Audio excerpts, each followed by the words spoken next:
YouTube frogs, welcome back to another complete guide, this time covering the newest 4-star, Best Boy Gorou. We'll be taking a look at his optimal weapon choices as a defense buffing support, talents, constellations, artifact choices, team comps, and demonstrating how he would work in the Abyss. If you're new here, first off, welcome to the channel and appreciate you dropping by. I also stream most nights on Twitch. Feel free to check out my community over there and their chaotic chill vibes. Link in the description. Alright, let's begin. Timestamps are provided for your own convenience. Here's My Gorou. Base investment of level 80 out of 80. He's Constellation 0 currently, and his talent levels are 1, 6, 1. Current set of artifacts on him, what I would consider his most optimal support setup, 2 Emblem and 2 Husk for the raw 20% energy recharge and 30% defense. Pause if you need to for his generic artifacts here. Here's what his stats look like with the Favonius Warbow and energy recharge, defense artifacts.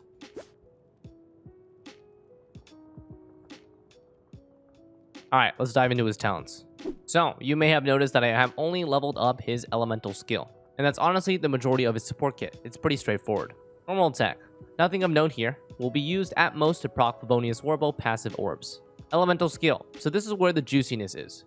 Based on the number of Geo characters in the party, including himself, his skill grants buffs to the active character. 1. Flat defense bonus. Scales by talent level. 2. Interruption resistance. 3. 15% Geo damage bonus. This is fixed and does not scale per level. So 1 will always be active because Gorou counts. 3 is the extra buff to Geo damage that mono Geo comps will take advantage of. This skill has 100% uptime with a 10-second duration and 10-second cooldown, and the buff lingers for 2 additional seconds even after the skill expires. Activating his skill generates between 2 to 3 Geo orbs and deals AoE damage important to act as a source for Favonius passive activation. There's also a cute paw indicator above his head, letting you know how many buffs out of 3 are active. Alright, his burst. So imagine this as a moving version of his elemental skill. Leveling the talent level for his burst only increases the initial and the persistent crystal collapse damage. The buff is still from the skill. This shard magnet feature right here, every 1.5 seconds, is nice for automatically attaching a smaller crystallized shields. I would not recommend running 4-piece Petra on Gorou for this, because Gorou won't be the active one on the field collecting. 4-piece Petra only works if the character wearing the set picks up the shard. His burst is a 9-second duration with a 20-second cooldown and an 80 energy cost, which is very expensive. He'll be looking to build around 200 or higher recharge to maintain decent uptime for his burst, especially considering that his elemental skill doesn't generate that many Geo orbs. So his burst ability, why would you activate this? Well, this is important for his Ascension 1 passive, a 25% defense increase for 12 seconds after activating his burst. So for a quick maximum buff, a simple skill into burst to swap out suffices. You would skill first even though the burst grants the buffs because of the energy orbs. And then finally, Ascension 4 is just additional skill damage to his skill and burst from his defense. Generally not too noticeable though, since his multipliers are very low. At level 6, his elemental skill's damage is only 150%, compared to, for example, Ito's, which is like 400%. Looking at his kit feels intended to be purely support based off of these multipliers. And then finally, for talent priority is pretty simple and cheap, honestly. Elemental skill is the only one that receives buff value from leveling. The burst can be leveled for more damage or left at level 1. And normal attack, well, I guess if you want to, but honestly, I would just use this for Favonius procs. Elemental skill is the only one worth leveling to 8 and beyond for support Gorou, as the defense scaling continues and doesn't cap. The increase is about 20 flat defense per level. Playstyle for Gorou is short and simple. I'd recommend a skill into optional burst every single time. Normal attack in between team cooldowns is optional for Favonius Warbow players maximizing energy gain. The Gorou skill has 100% uptime, so it's just a matter of playing around the AoE.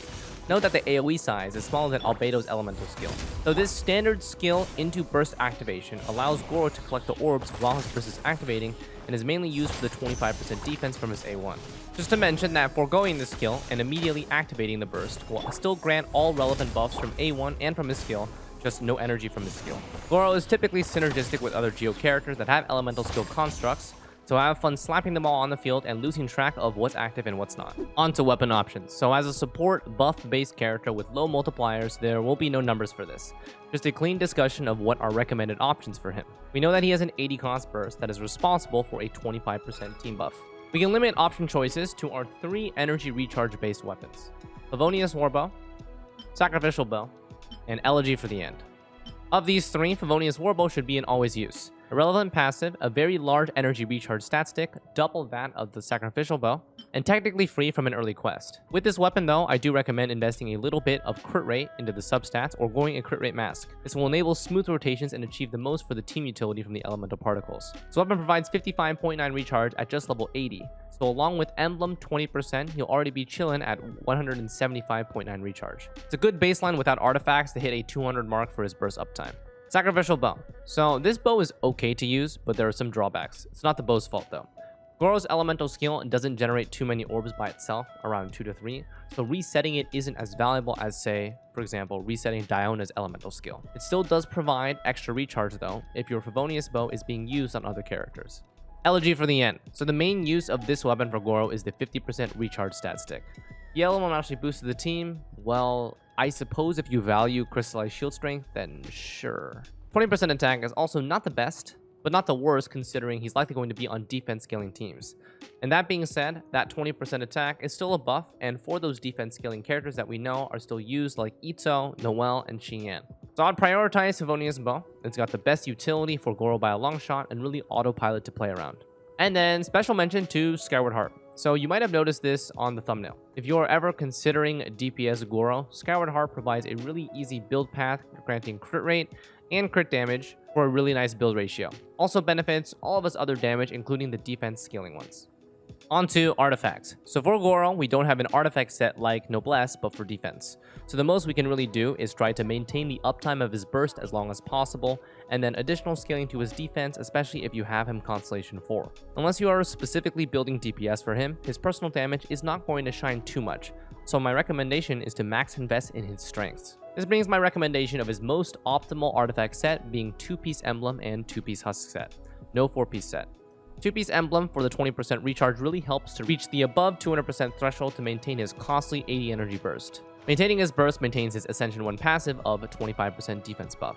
2-piece husk is a generic Gorou stat stick. He's a defense scaling character that buffs defense, and the higher constellation, the more defense you want to stack for increased survivability. Besides this 2-piece combination though, he isn't really attached to a specific set. 4-piece husk is totally fine if you want to try to maximize his personal damage. 4-piece emblem is on the same playing field but slightly weaker, but giving him more recharge. 4-piece noblesse is fine if you just want a standard 20% attack buff for the team. Beyond that, I would say I probably value 2-piece emblem the most, since he's likely going to run into energy issues with low orb generating skill and a high cost burst. And I mentioned for 4 tenacity, unfortunately that set has little value on him since his skill only does damage on the placement.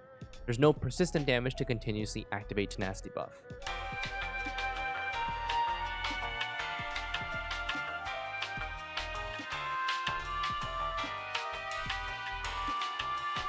Okay, main stats then. So the timepiece, I would say, is split between energy recharge and defense. Running 2-piece emblem and Favonius and an energy recharge timepiece will kick your ER up to 225 or higher. And notice that mine currently is at 249.7. So this helps tremendously with keeping his burst available, but might be a little overkill. Defense timepiece over ER though does not increase his buffing potential. The only merit is to increase his personal damage and additional A4 scaling, and if you do have C4 Gorou, then his healing. If you have C4 Gorou, it would be an actual reason to prioritize defense over the high ER. If I was running C0 to C3 Gorou, I would probably run the energy recharge timepiece like I currently am, and stick with the 225 to 250 ER. If I was running C4 plus Gorou, I would probably run defense timepiece to increase healing and stick with lower 200% ER. For the goblet, I would recommend defense over Geo. His personal damage, again, is nothing to write home about, whereas defense does have built-in scaling. This also saves Geo goblets from being used if you don't have that many. So for the mask, I would recommend crit rate mask if you're running a Favonius bow and aim for 50+% crit rate. Defense percent if you have godly substats like this random piece that I have, and you can still maintain 40% crit without the crit rate mask. You'll see that my crit rate with this is currently 48%. If you're running a DPS based Gorou, it's going to be standard defense DPS artifacts. Defense percent, Geo Cup, and crit rate or crit damage mask. Time for Constellations. As I support, Gorou definitely gets significantly stronger for the team with higher Constellations. Constellation 1. If any team member deals Geo damage within his elemental skill, the cooldown is reduced by 2 seconds to 8 seconds once every 10 seconds. In practice, this is mostly just a smooth rotations out. Not really an energy gain or significant playstyle difference with this. Constellation 2. If any team member collects crystallized shards, Gorou's burst is extended by 1 second up to 3 seconds. His burst duration increases from 9 seconds to 12 seconds, which is a 45% uptime to 60% uptime. It's a nice 33% increase. Practical use for this just increases the window for defense scaling characters like Albedo and Ito to snapshot their skills or their bursts. It's a nice quality of life. Constellation 3, plus 3 levels to elemental skill. It's the more meaningful upgrade of the two plus 3 level gains, as this one increases his flat defense transfer. 3 levels is about 60 flat defense. Constellation 4, this one turns Gorou into a sub healer. There does need to be at least 2 Geo members, including himself in the party, which then allows him to heal 50% of his own defense every 1.5 seconds. His own base defense is very low. That's what the states mean here. It's based on the number of Geo members, including himself in the party. So his own base defense is pretty low, actually. I think at level 80, it is 575. So for him to reach like 1.5k defense to 2k defense, he'll need at least double defense main stat, if not triple. In this way, he can heal between like 750 to 1000 HP every 1.5 seconds. Combined with Constellation 2, which extends his burst duration up to 12 seconds, he can heal up to 8 times. So this is the only part of his kit that actually scales off of his own defense. The buffing portions are either flat gains or percentage based. In co-op as well, this is healed to all active characters within the radius of his buff. Alright, Constellation 5, plus 3 levels to his burst, nothing to say here. Constellation 6, so this is a plus 10% to a 40% Geo-specific crit damage buff to all party members, depending on the number of Geo team members. It's not 70%, so like if you have 3 Geo team members, it's not plus 10, 20, and 40, it's just plus 40%. So this Constellation really allows him to be a powerhouse defense and Geo buffer. Notable right now specifically for Ito and or Noelle. This effect cannot stack, meaning you can't have like 3 co-op C6 Gorous giving a 120 crit damage buff to a single Ito. So with Constellation 6, Gorou is able to buff flat defense, percentage defense, Geo damage, and Geo crit damage all at the same time, while healing with this Constellation 4 if his burst is active, and minorly shield with Crystallize all in one. He's definitely a Constellation scaling character. For team building, Gorou is locked really to defense scaling characters. Currently, he'd be best buddies with Ito, and they are on the same banner. Also, with his elemental skill gaining maximum buffs from 3 Geo party members, Triple Geo is incentivized. In Triple Geo comps, he'll either be buffing Ito or Noelle as the main DPS. I typically wouldn't recommend both Ito and Noelle on the same team since they are both pretty greedy and have the same playstyle. I'd leave the third slot for off-field swap DPS like Albedo, Zhongli, GeoMC, or Ningguang. Also, with higher Constellation Gorou, especially Constellation 6, you're almost incentivized to just go quad or mono Geo to take advantage of his C6 40% Geo crit damage bonus. With a team like this, Geo particles will be feeding everyone's burst back up with ease, so rotations can be perfected in a sense. Besides Geo teams and defense scaling, he doesn't really fit in other compositions, especially since his kit is pretty dedicated to the support path. I would say that combined with Xingyan is a specific niche composition that can forego the triple Geo and high Constellation because they don't buff her anyway. So something like Xingyan Gorou plus Zhongli for the double Geo resonance and a flex 4th slot would do just fine. A rainbow composition can also exist if you want to incorporate superconduct or something like that. It looked like Xingyan plus Gorou plus Electro plus Cryo. Something to experiment with, I would say, if you'd like to try some more unique teams. And for Gorou, that's really it. Since we don't have many defense scaling characters, Gorou's use is limited to specific compositions. But this isn't a bad thing because he does his support job very well and very easily. Alright, let's showcase the 2 mono Geo compositions where Gorou is the keystone that connects the pieces. C0 Ito running White Blind and the Husk set, and then C6 Noelle running a Red Thorn and the Husk set.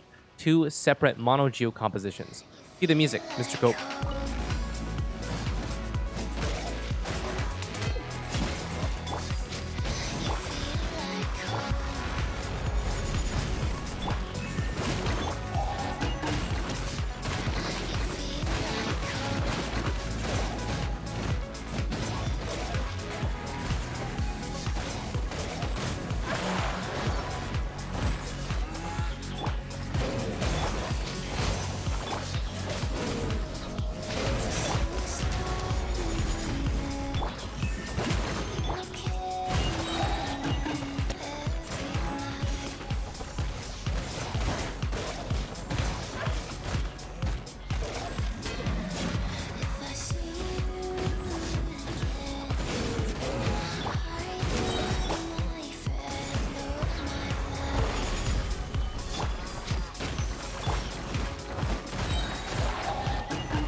And with this showcase complete, that about wraps up the core of this guide.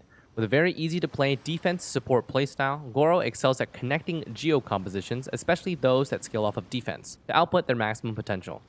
If this guide helped you understand Gorou a little better, don't forget to like the video and subscribe to the channel if you haven't already.